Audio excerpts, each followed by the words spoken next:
हिंद वंदे मातरम। साथियों सभी का स्वागत है आपके अपने educational YouTube channel success pillar में। गाइस आपको पता है कि भाई आरआरबी एनटीपीसी और ग्रुप डी की एग्जाम के लिए ये जीके जीएस के क्वेश्चन है जो आपको एग्जाम में डेफिनेटली देखने को मिलने वाले हैं। तो वीडियो पूरा एंड तक देखना, चैनल पर नए हो सब्सक्राइब करके बेल आइकन प्रेस कर लेना। तो वीडियो पूरा देखिए। चलिए स्टार्ट करते हैं। क्वेश्चन के साथ आपको एक्स्ट्रा फैक्ट मिलेंगे। तो चलिए स्टार्ट करते हैं। पहला क्वेश्चन, पोंगल त्योहार में किसकी पूजा की जाती है? ये क्वेश्चन इंटरेस्टिंग है, इसका आंसर आ जाएगा सूर्य।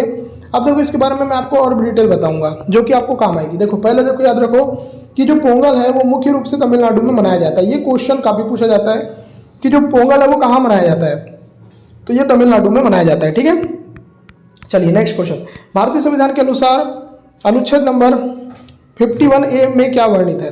तो इसका आंसर क्या आएगा? तो इसका आंसर आ जाएगा मौलिक कर्तव्य वर्णित है। आंसर आ जाएगा सी आंसर। दोस्तों अगर आपको ऐसे ही पीडीएफ चाहिए और ऐसे ही क्वेश्चन चाहिए जिसमें क्वेश्चन के साथ नीचे एक्सप्लेनेशन भी रहे, तो आपको कुछ नहीं करना है। क्या करना है? आपको इस नंबर पर मैसेज करना है 9243449122। इस नंबर पर मैसेज करो कि सर हमको ऐसी पीडीएफ चाहिए, ऐसे क्वेश्चन चाहिए जिससे हमारा सिलेक्शन हो जाए, तो हम आपको सारी जानकारी वहीं पर दे देंगे। ठीक है, चलिए अब देखो यहाँ पर मैंने आपको बोला कि अनुच्छेद नंबर 51A भारतीय नागरिकों के 11 मौलिक कर्तव्यों का वर्णन करता है। ये बात तो बिल्कुल सही है। अब ये कौन सा संविधान संशोधन है? तो ये 42वां संविधान संशोधन है 1976, इसके अंतर्गत ऐसा होता है। चलिए नेक्स्ट, कैल्शियम, मैग्नीशियम, एल्युमिनियम और सीसा में सबसे अधिक क्रियाशील धातु कौन सी है? अगर ये क्वेश्चन एग्जाम में आ जाए तो इसका आंसर आ जाएगा कैल्शियम है। आंसर आ जाएगा सी। चलिए नेक्स्ट क्वेश्चन, क्वेश्चन नंबर 4, बीजाणु निर्माण द्वारा जनन कौन करता है? तो इसका आंसर आ जाएगा फर्न और मास करता है। तो इसका आंसर आ जाएगा ए आंसर। ठीक है, चलिए फर्न और मास पादपों के ऐसे वर्ग हैं जो बीजाणुओं के द्वारा जनन करते हैं, इन्हें क्रिप्टोगेम भी कहा जाता है। ठीक है, चलिए आगे देख लेते हैं नेक्स्ट क्वेश्चन, एक हार्स पावर किसके बराबर होता है? तो एक हार्स पावर होता है 746 वाट के बराबर। आंसर आ जाएगा बी आंसर। ठीक है, चलिए देखते हैं नेक्स्ट क्वेश्चन, क्वेश्चन नंबर 6वां, निम्न में से कौन अजैविक घटक है? तो अजैविक घटक है आपका मिट्टी। मिट्टी क्या है आपका? अजैविक घटक। सी आंसर करेक्ट आएगा। चलिए क्वेश्चन नंबर 7, ऑक्सीजन का हटना और हाइड्रोजन का जुड़ना किस अभिक्रिया को दर्शाता है? तो इसका आंसर आ जाएगा अपचयन को। अपचयन इसका राइट आंसर आएगा, बी आंसर आएगा। चलिए 8वां देखते हैं, चुंबकीय रेखाओं के बारे में कौन सा कथन सत्य है? देखो चुंबकीय जो रेखाएं होती है उसके बारे में कौन सा कथन सत्य है? ये क्वेश्चन आपसे पूछा जा रहा है। क्वेश्चन नंबर 8 का आंसर आ जाएगा वे आपस में नहीं काटती। तो आपको पता है कि चुंबकीय रेखाएं आपस में नहीं काटती। चलिए नेक्स्ट क्वेश्चन देख लेते हैं, क्वेश्चन नंबर 9, अवतल लेंस द्वारा बना प्रतिबिंब कैसा होता है? तो इसका आंसर आ जाएगा दोस्तों आभासी और सीधा होता है। तो आंसर आ जाएगा सी।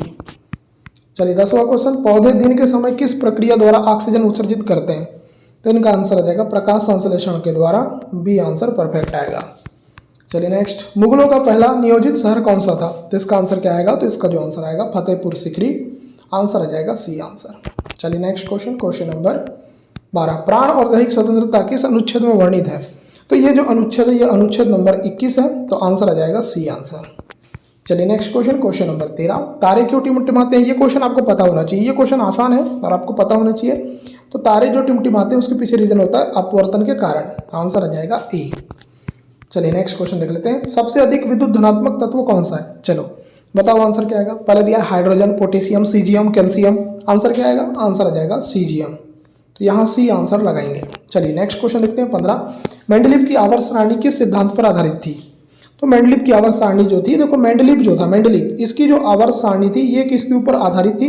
तो ये परमाणु द्रव्यमान पर। तो आंसर आ जाएगा सी। ठीक है, याद रहेगा आपको। चलो बहुत बढ़िया, आगे देख लेते हैं, संघीय मतदान प्रणाली किस अधिकार के अंतर्गत आती है? तो देखो संघीय मतदान प्रणाली जो आती है ये आती है आपके संवैधानिक अधिकार के अंतर्गत। आंसर आ जाएगा बी।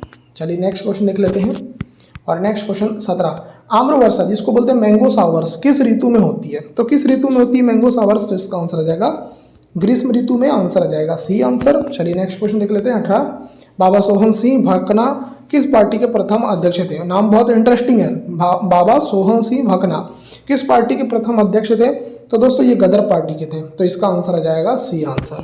चलिए देखते हैं नेक्स्ट क्वेश्चन, क्वेश्चन नंबर 19, भारतीय संविधान कब लागू हुआ? भारतीय संविधान कब लागू हुआ? तो इसका आंसर आ जाएगा 26 जनवरी 1950 को। सी आंसर परफेक्ट आएगा। चलिए 20 देखते हैं, रासायनिक अभिक्रिया को संतुलित क्यों किया जाता है? तो इसका आंसर आ जाएगा द्रव्यमान संरक्षण के लिए। आंसर क्या आ जाएगा? आंसर आ जाएगा बी आंसर। चलिए 21, विद्युत ऊर्जा की व्यावसायिक इकाई क्या है? बहुत ही अच्छा क्वेश्चन है। तो विद्युत ऊर्जा की व्यावसायिक इकाई है किलोवाट घंटा। आंसर आ जाएगा सी आंसर। चलिए नेक्स्ट क्वेश्चन 22, निम्न में से किस जानवर का लिंग आनुवंशिक रूप से निश्चित नहीं होता? तो इसका आंसर आ जाएगा घोंगा। घोंगा जो जीव है ना दोस्तों, घोंगा, इसका जो लिंग है वो आनुवंशिक रूप से निश्चित नहीं होता। आगे देखते हैं नेक्स्ट। फ्लेमिंग का दायां हाथ का नियम किसके लिए उपयोगी होता है? बहुत ही अच्छा क्वेश्चन है। तो देखो फ्लेमिंग का जो दायां हाथ का नियम है ये किसके लिए उपयोगी होता है? तो प्रेरित धारा की दिशा दर्शाता है। सी आंसर परफेक्ट आएगा। चलिए नेक्स्ट क्वेश्चन 24। ब्लीचिंग पाउडर का उपयोग किस में होता है? ब्लीचिंग पाउडर, तो देखो केवल कपड़ा उद्योग में, केवल पानी की सफाई में, केवल कीटाणुनाशक में। तो यहाँ पर आप बोलोगे कि ब्लीचिंग पाउडर का उपयोग सभी में होता है। तो आंसर आ जाएगा डी आंसर। चलिए 25। कौन सा गर्भ निरोधक शुक्राणुओं के फैगोसाइटोसिस को बढ़ाता है? तो कौन सा बढ़ाता है? तो ये बढ़ाता आईयूडी।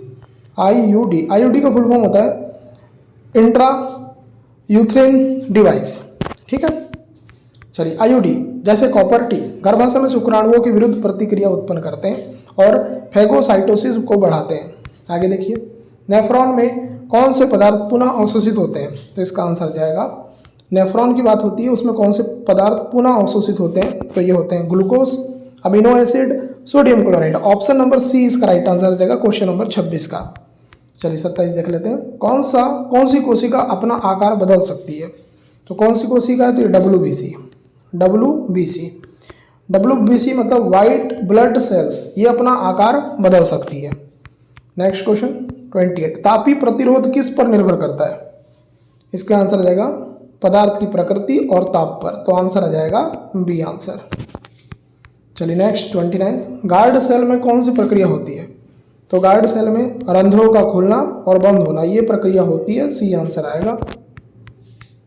नेक्स्ट, वाष्प उत्सर्जन की दर को कौन नियंत्रित करता है? तो ये करता है गार्ड सेल। देखो वाष्प उत्सर्जन जो होता है ना उसकी दर को नियंत्रित जो करता है उसका नाम है गार्ड सेल। दोस्तों अगर आपको सुपर सिलेक्शन प्रश्न चाहिए, ऐसे प्रश्न जिससे आपका सिलेक्शन हो जाए, तो इस नंबर पर मैसेज करना। बहुत ही कम प्राइस में आपको ऐसे प्रश्न मिलेंगे जिनसे आपका सिलेक्शन हो जाएगा। नंबर क्या है? 9243449122। इस नंबर पर मैसेज करो, आपको हम ऐसे प्रश्न देंगे जिससे आपका सिलेक्शन हो जाए।